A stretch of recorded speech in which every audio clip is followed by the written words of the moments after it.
This was in Mangalore, and she had come from Mysore with a few volunteers from Mysore. So in the morning when we went for the games, there were a few new people, and there was this one person who was everywhere, who was doing all these long frisbee throws with Sadhguru, who was in the ball game everywhere, who was pointedly bent upon getting Sadhguru out. Until then, nobody knew who she was. At the end of the program, Sadhguru introduced her to all of us as a Isha Yoga teacher. And that's the time she was working in a bank. She was so aligned to Sadhguru and always being around him. I remember how she shared about her marriage. When I asked Vijji, how did it all happen? She said that when she met Sadhguru, in that very first meet, we knew each other. That's it, and that's marriage for me.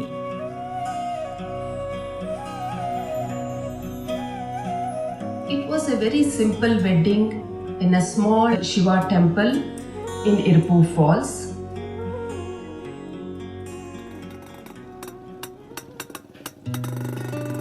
At that time, Sadhguru was, he was developing a farm. And everything that happened in the farm, she would know, she would be there whenever she could. He would spend half the month in his farm, another half the month he would teach a class, either in Hyderabad or in Mangalore or Coimbatore or Tirupur or one of these towns. Every weekend, Vijji would travel to the initiation from Mysore. When whoever knew Sadhguru or Vijji, they always knew them as Jaggi and Vijji. They were always together everywhere in everything that they did. They nurtured each other, played together, traveled extensively like gypsies. Such was their companionship.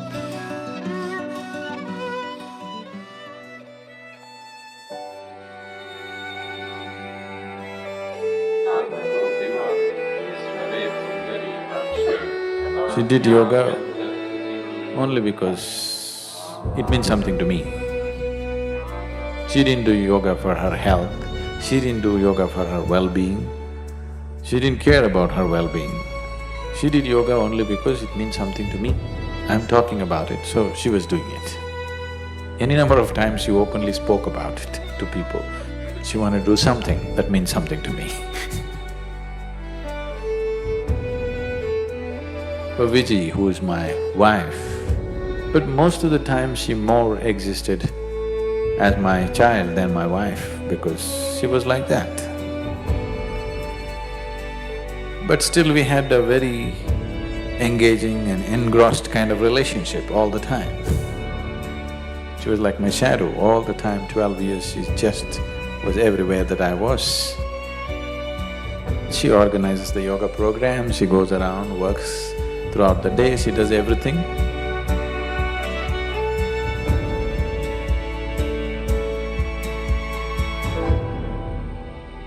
Every time that she saw Sadhguru off, it's not that she will say bye and she'll go back to whatever she was doing. She has to see him get onto the vehicle, she has to see him start, she has to wave, and she has to keep waving until he is out of sight. Even after 10-12 years after marriage, every day, almost every day this situation is happening.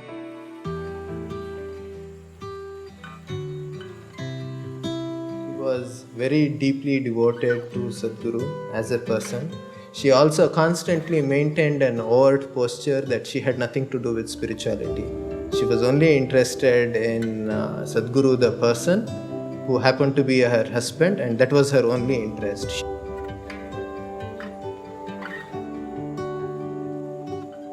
But one can't exist around Sadhguru unless in one way or the other one is deeply committed to one's own spiritual growth. Even though she said that she's not on the spiritual path, it's not for her and all that, I think constantly, right from the beginning, she couldn't help but to make progress on this path.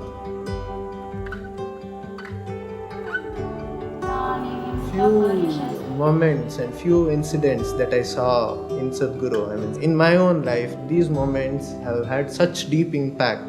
This must have happened with Vijji continuously in so many ways, which obviously had big impact.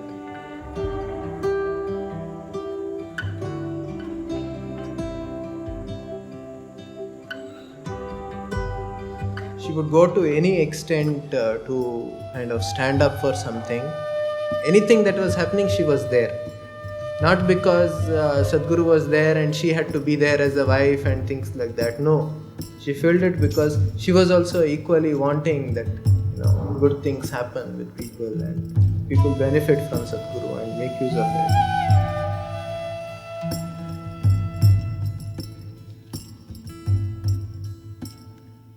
அது எவ்வளோ நாள் கழிச்சு வந்தாலும் அவ்வளோ ஞாபகம் வச்சு கேட்பாங்க. நீங்கள் வந்து பார்க்கலாம், அவர் வந்து பார்த்தார்ல, நீங்கள் ஏன் வரல அப்படிம்பாங்க. இங்கே எல்லாருக்கிட்டையும் இவங்கக்கிட்ட பழகணும், இவங்கக்கிட்ட பழகக்கூடாது, அப்படி கிடையாது. ரொம்ப உரிமையோட அவ்வளோ அன்பாக இருப்பாங்க.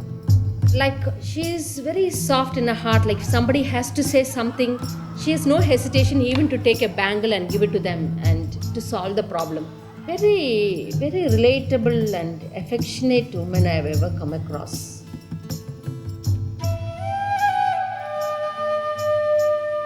Just like 3 days, 2 days before I had to go to school, I'd be like, Amma, I need to do homework, I need to do homework. The last 3 days, I'd be writing with my right hand, she'd be writing something else with her left hand just to make it seem like it was my work.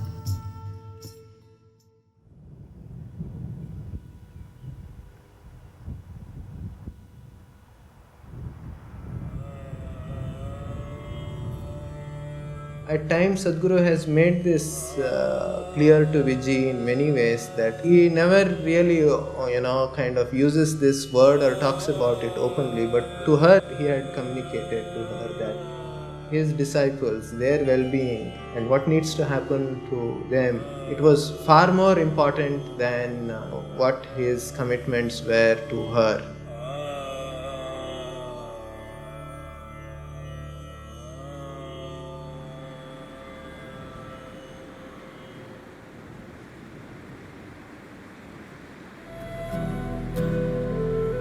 Swami Nirmalananda was somebody I knew for a long time.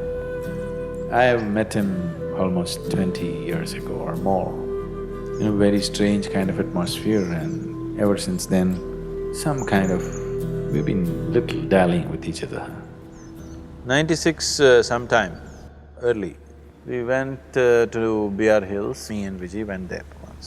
Radhe also was there at that time. We were talking to him and he said, next year, January, when the Uttarayana comes, I want to leave. I asked him why.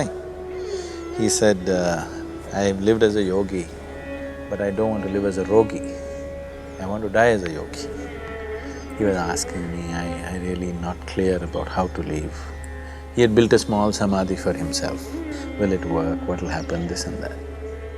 That's the first time I opened up to a completely different thing, and I spoke to him certain details about what is it that stops a person from leaving, what is it that makes a person leave. Vijji was there, she was listening to all this and she burst out into tears and she cried and cried and cried. So I just ignored her and continued to speak to him. Then he was also weeping off and on and asking me questions and we went into great detail of many things which usually I've never spoken anywhere. We came down after meeting Nirmalananda, we just came, and just after that place, I parked and I knew she was in some kind of mood. I just stood on the road and it's an incredible view. So I just was standing on the road, Radhe was also playing around there. And she came and fell at my feet and said, I also want to do what he's doing. I was just trying to joke and try to sort of dismiss the whole thing. She was crying and she was saying, I want to go like him. I said, okay, are you willing to do the sadhana? You do it, let's see. I never thought she'll have the perseverance to stick on to it like forever. So I told her a few things, that you do these things, let me see how seriously you do. If things come up to that stage, we will see. From that day, she just went like, She was another person altogether. Suddenly, the last 8, 9 months, she became all focused and like that. Because the way she was going, I saw she's going so intensely. And after 2, 3 months, she even started talking confidently that she's going to leave in another… Then I tried to slow her down a little bit. And I said, what's the point now? All these 12 years of marriage, we were only traveling. Only now, just then, we had just had a place to live. She could call her own and cook and do things, which meant a lot to her, I knew. So I said, what is the hurry? And the girl is just 7 years old. I said, things are working out well for you also, why now? So she said, right now my inside is feeling absolutely beautiful and outside everybody is wonderful to me. This is the time I want to leave. I don't know how long I'll be able to maintain this. All my life I've been confused, feels everything. Right now I'm in a space where I want to be. I want to live like this. So many times in my own ways I tried to slow her down a little bit. The next December came, 96 December. Then we knew Nirmalananda will leave. From there we went on Karma Yatra. This is the final lap of Dhyanalinga consecration. So I wanted to clear up a few things for people involved, so I took them on a 6, 7 state tour.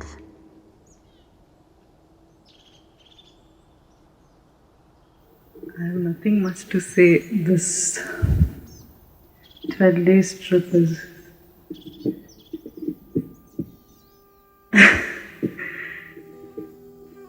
yeah, I certainly experienced tremendous energy, and I can say I've taken 1 or 2 steps towards my growth. And certainly it does help me to be a little more mature person, and I consider myself very lucky to… I only hope that I carry and be of some useful to everyone.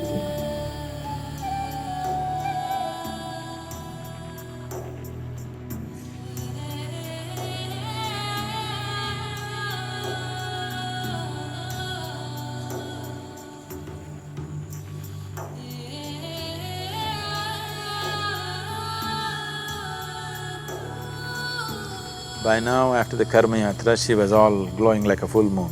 People who saw those last few weeks, they could clearly notice she was like blown like a full moon. Then I had to tell them, she says she's going to go shortly. They wouldn't believe it. I said, that's how it is. December Paurnami onwards, she started serving the people. 3 Paurnami, she wanted to cook and serve and she wants to leave. Then on 21st, we dropped Radhe at school. And that's when she was talking to Radhe already that I won't be there after some time. The girl was just about fine, she didn't take that, and we came back 21st evening from Ooty. 23rd evening is when she left.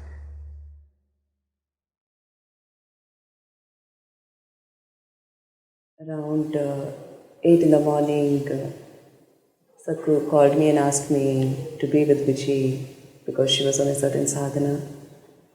And that whole day I was with her, meditating and doing several other activities.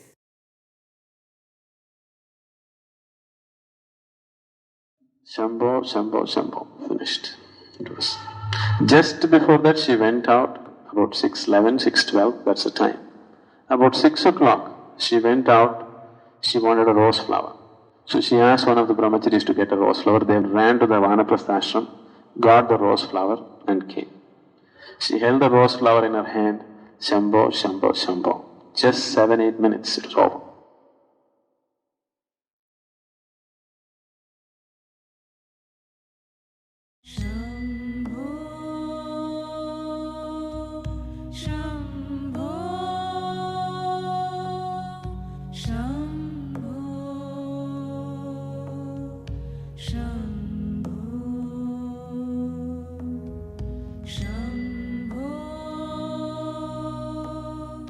Shambho,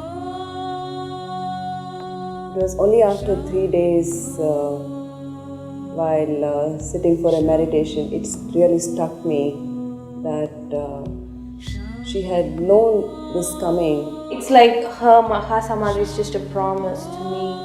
So if you really, that's what you want, it's a possibility. Like if you're so intensely seeking something as an ultimate, you can attain it. But definitely Vijay's Mahasamadhi was a tremendous blow to my logical way of looking at life. அது மாதிரி யாருமே பார்க்கல அவங்க. But within அவ்வளோ தீர்வாக இருந்திருக்காங்க, தீவிரமாக இருந்திருக்காங்க. The Mahasamadhi, of course, proves something like that. You know, what was not visible, what was not overtly visible to people's eyes, it's almost like something else worked on. Constantly something else was working with her, and all the time.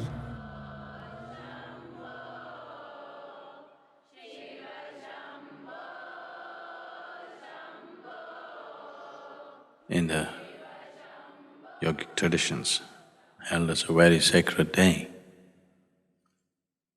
because many beings, either out of intent or just sucked into it, either chose or got induced into shedding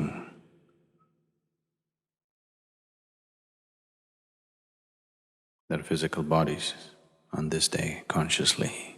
So many have done this in this tradition. Even here at Isha, we witnessed a great event for Vijji, who had neither any sadhana behind her, nor did she have any great knowledge. With the simplicity of her emotion and the intensity of her focus towards what she wanted, this happened too effortlessly. The effortlessness which even accomplished yogis would go through a little bit of struggle to do such things. It happened too effortlessly. There are many ways to attain. Through pure energy or awareness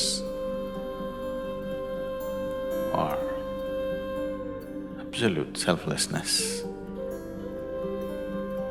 or through devotion.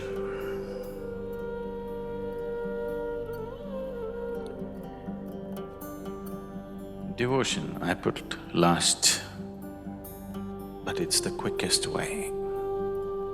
I put it last because the line between devotion and deception is so fine, a lot of people will miss it. As they get more and more overwhelmed with deeper and deeper bursts of energy within them, slowly they become devout. That's good. The wisest ones are always devotees. It's a different kind of wisdom which logical minds can never understand. They grasp life in a different way. Vijji was bursts of devotion and confusion, devotion and confusion. When she held on to a devotional spell for long enough, she made it. That's been the way, that was her way too.